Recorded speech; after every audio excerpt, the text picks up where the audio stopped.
And you're the right. cameras are rolling right now. Oh.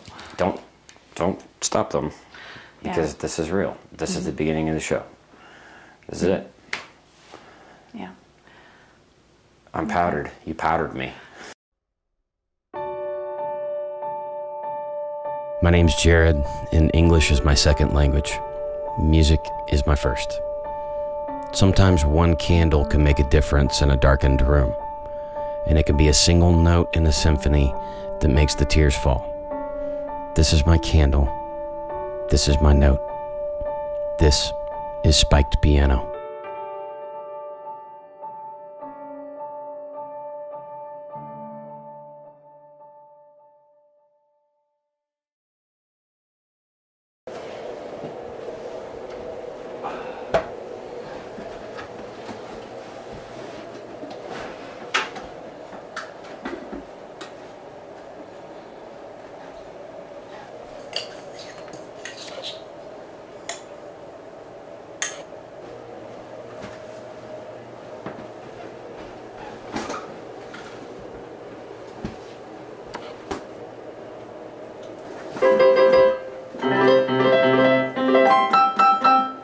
You're cute.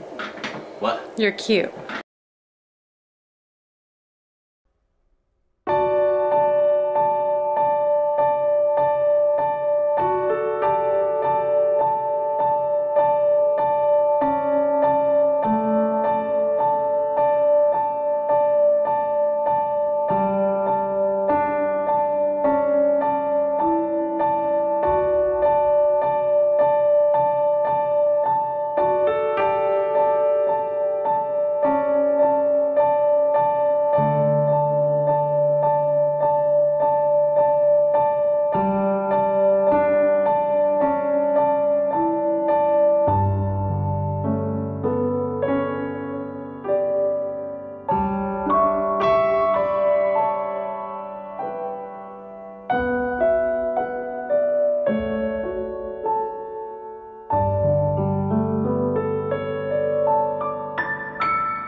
Ask me questions. Just pretend like we're starting. Because we are. This isn't pretend. Okay. Just do it. Okay. So, Jarrod, I understand that you were actually kicked out of piano lessons by your original piano instructors. That was a witty start. I'll give you that. Thank you for reminding me of that.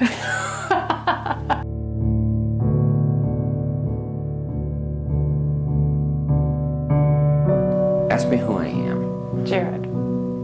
No, don't answer the question who I am. Okay. Ask me.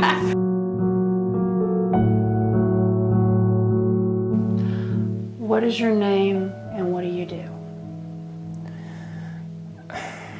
I'm Jarrod Elmore, and I play piano. Why are you smiling now? That was tense, and now you're smiling. Because I play piano and say things is what I was expecting to come out. I'm Jarrod Elmore, and I play piano and I say things. I came up with that. It's my Twitter handle. It's dumb. It's really dumb. It's just like, what's the dumbest way you can say who I am and what I do in the fewest number of words? It's actually just, it's just accurate. I play piano and say things. It's...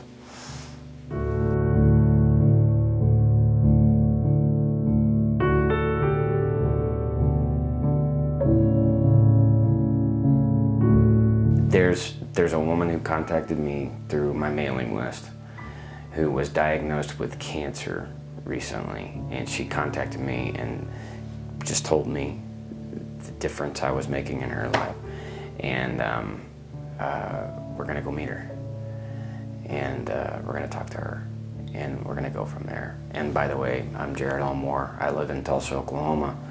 I am an unstated number of years old, and my girlfriend is Debbie, and she's back there, and I let's go. Let's go call Sarah. Okay. Okay. Okay, let's go. Answer.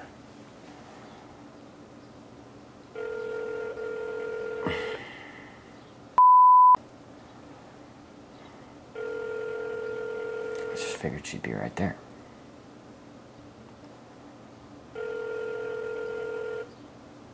Your call has been forwarded to an automatic voice message system. 9-1. This is kind of nerve-wracking.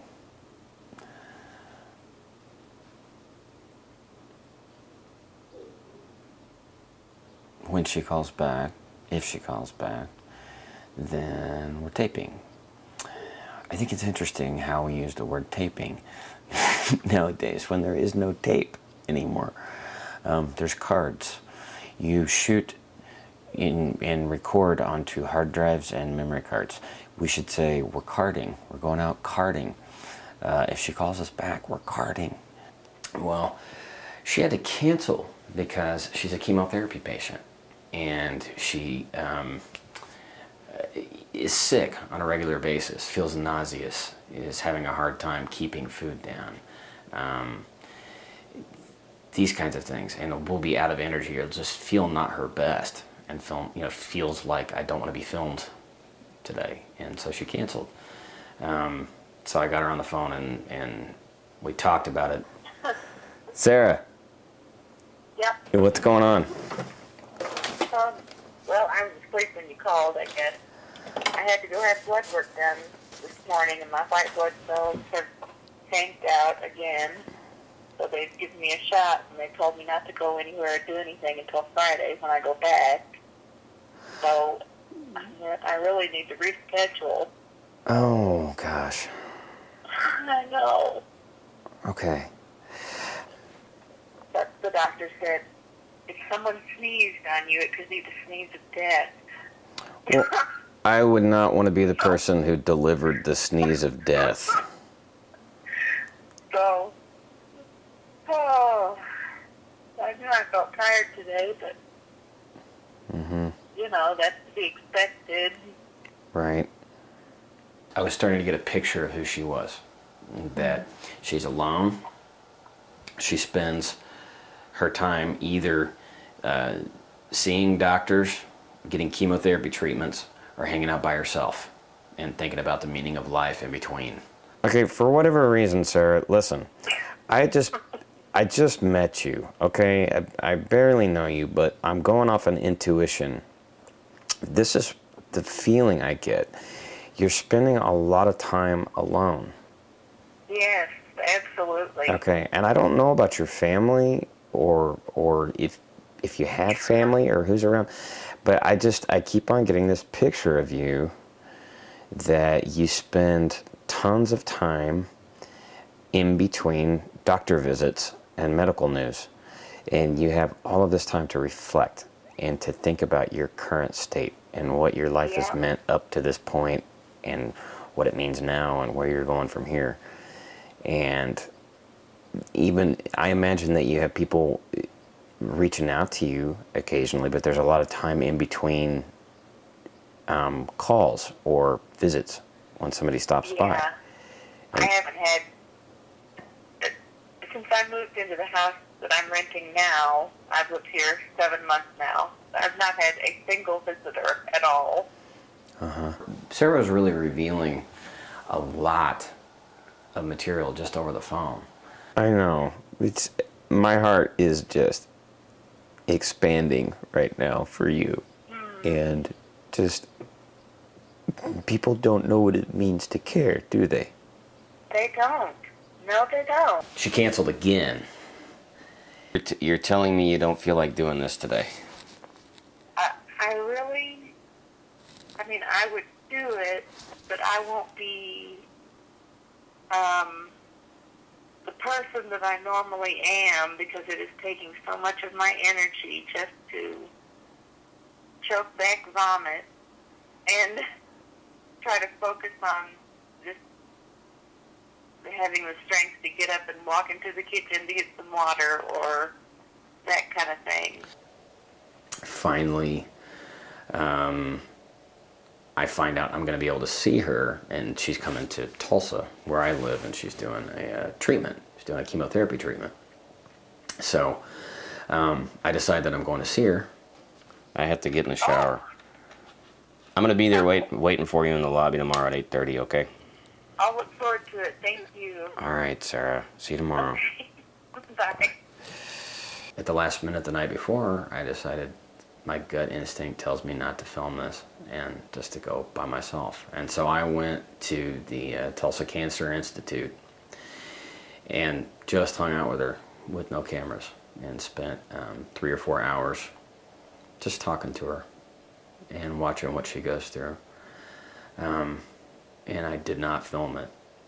Afterwards, I took her to Egg Roll Kingdom, and we laughed really hard about it because that's how you know it's a Christian Chinese restaurant, because it has the word kingdom in it. So Jarrod, what's happening? What's going on? Sarah just texted she's gonna be here in just a couple of minutes.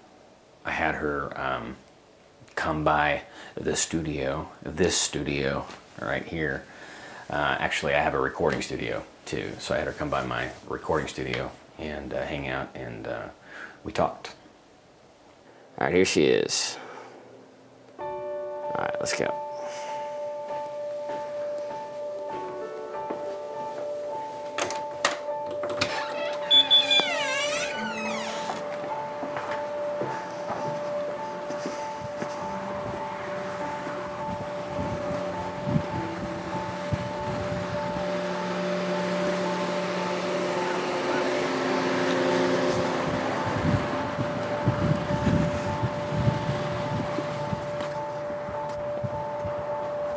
Shirt say?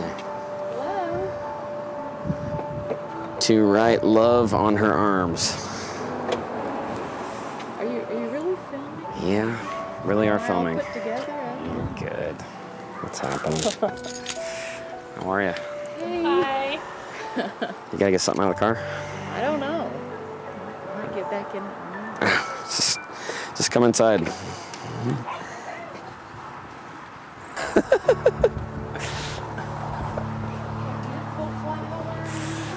Thank you. They're awesome. You can see some of them still haven't gotten in the ground yet. Oh, I didn't I just bought them. The ones that aren't in the ground. Oh, they look great.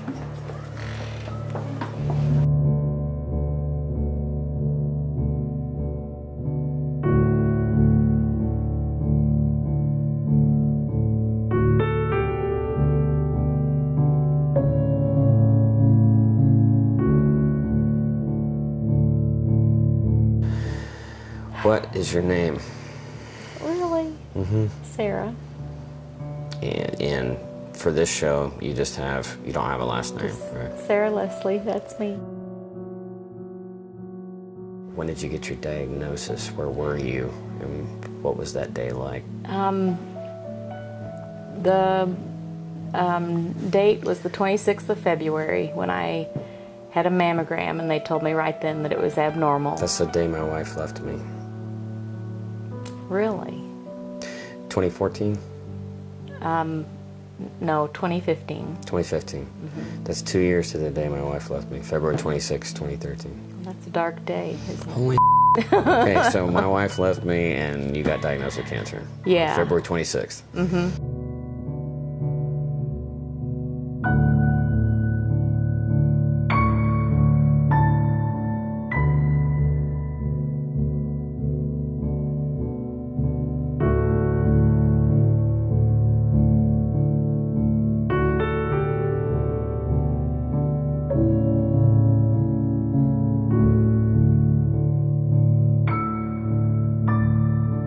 You know, I think one of the biggest misconceptions or incomplete ideas in our society is unconditional love. We all explain it as I love them no matter where they've been, what they've done, or what they will do.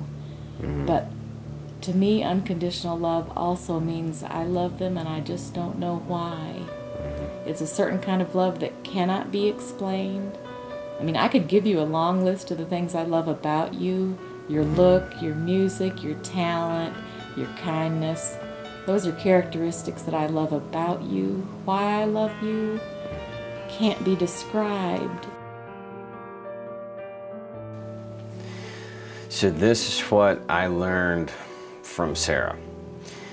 Unconditional love means I love you and I don't know why.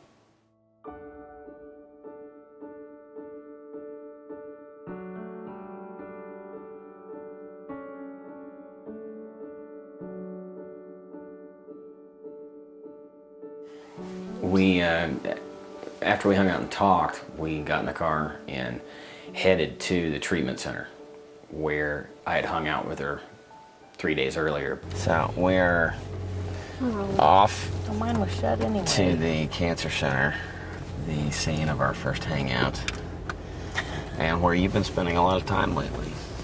What was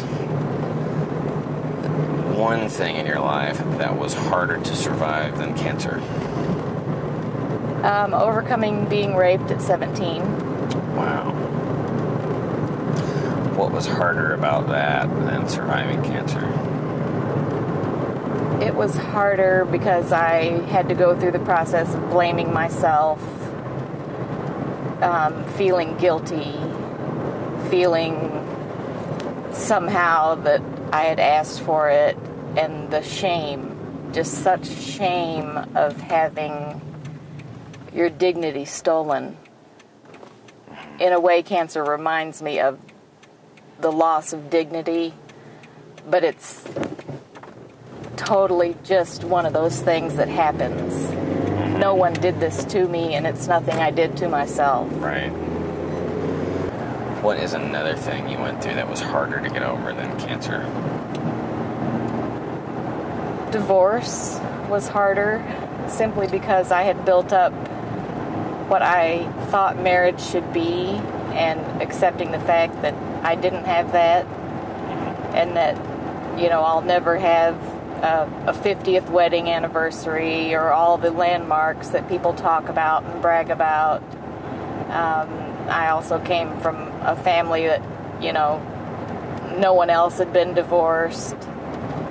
Why is cancer easier to deal with than being raped at 17 and going through divorce? I don't really know that I have the answer to that. I mean, I just feel like asking, I mean, when the doctor told me and everything was definitive and the biopsy came back positive, the first thing that went through my mind was, really, cancer? Is that the best you got? I mean, is that, I have been sick with autoimmune diseases and gone into anaphylactic shock and had seizures and been resuscitated, and cancer, really? That's not the worst. Here, you went out this side? Yes. I'll let you out. Let me know if my skirt falls down.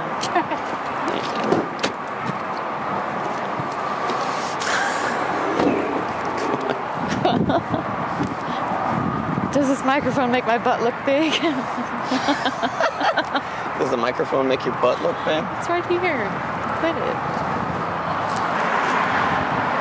This is where you and I hung out for the first time. Yep. This was 2 days ago. What do you think of this place? I think it sounds too much like institution. I think it's a very sterile, clinical environment. The word institute, but yet I'm not going to get some kind of degree when I'm done. It's like a rip-off.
finding out you're not alone is one way of putting it that's really powerful, but the truth about what's happening right then is you're experiencing love.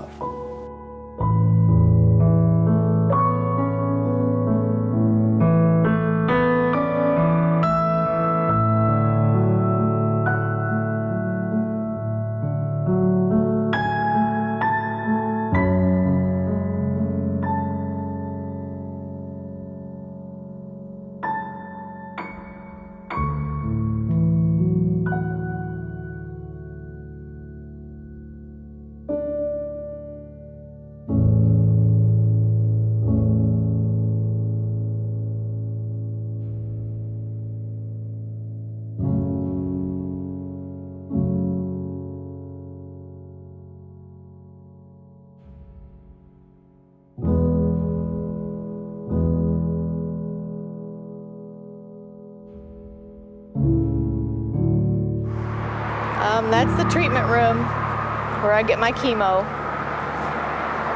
or as I like to call it, the recliner corral, because I feel like I'm one of many cattle being herded through the chute.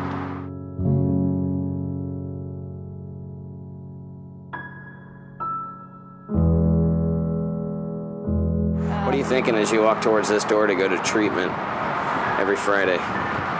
That if I can just get through this next day, it'll all be one day closer to never having to come back here.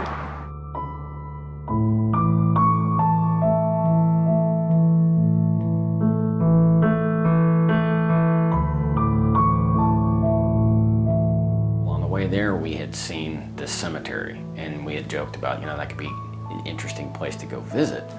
And while we were back at the cancer center, I said, let's not stop at the cemetery on the way home. I said, I don't know if it's really the message that we want to send for the show, cancer and death and linking those two things. And she said, I don't know. She goes, I'm not afraid. I want to stop at the cemetery. And so we did. Why do you want to stop at the cemetery up here? Well, I think, part of the reality of all of our lives is we're going to die. And there's a line in a Fall Out Boy song, I believe, that says, I hope death finds me alive.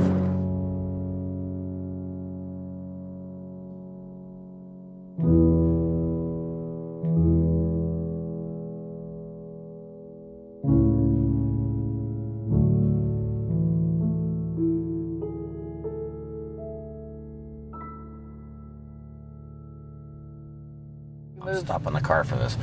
What was it like when you died? I remember not feeling the depression that I felt going into it, and everyone always says move towards the light, but it's like the light comes towards you and just envelops you in like a fog of stillness that this world is not capable of.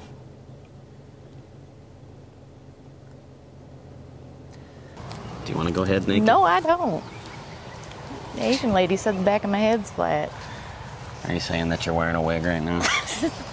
No. So why are we here?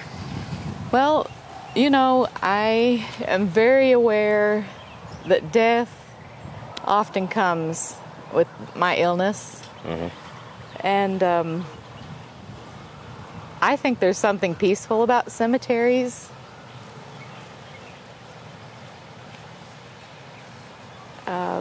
What is it? I don't know. It's hard to explain.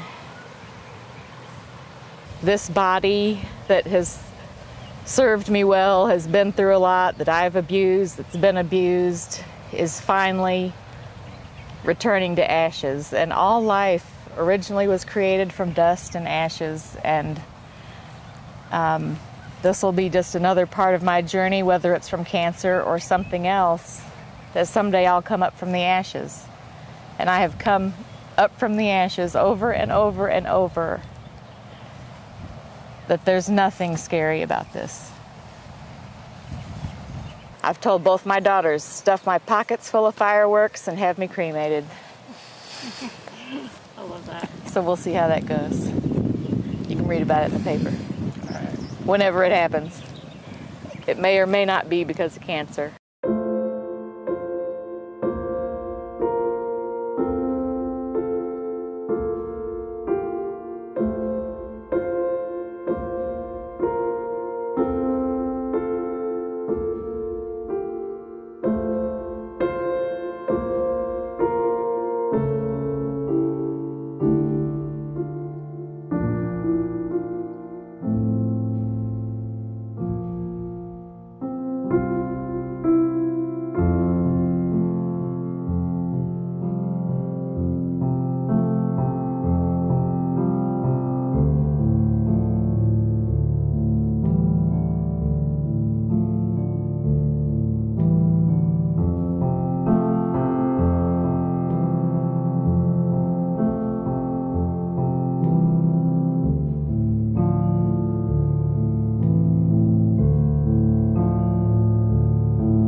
Tell you that when God wishes pain on no one,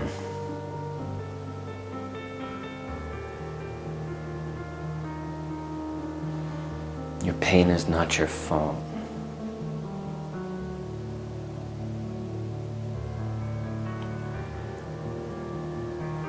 But if you've let it, it will teach you a beauty that'll blow your mind.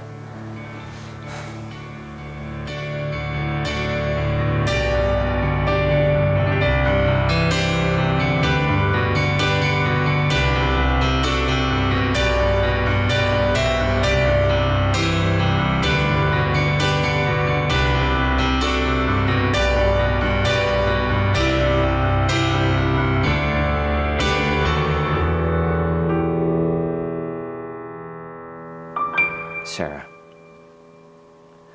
I love you, and I don't know why.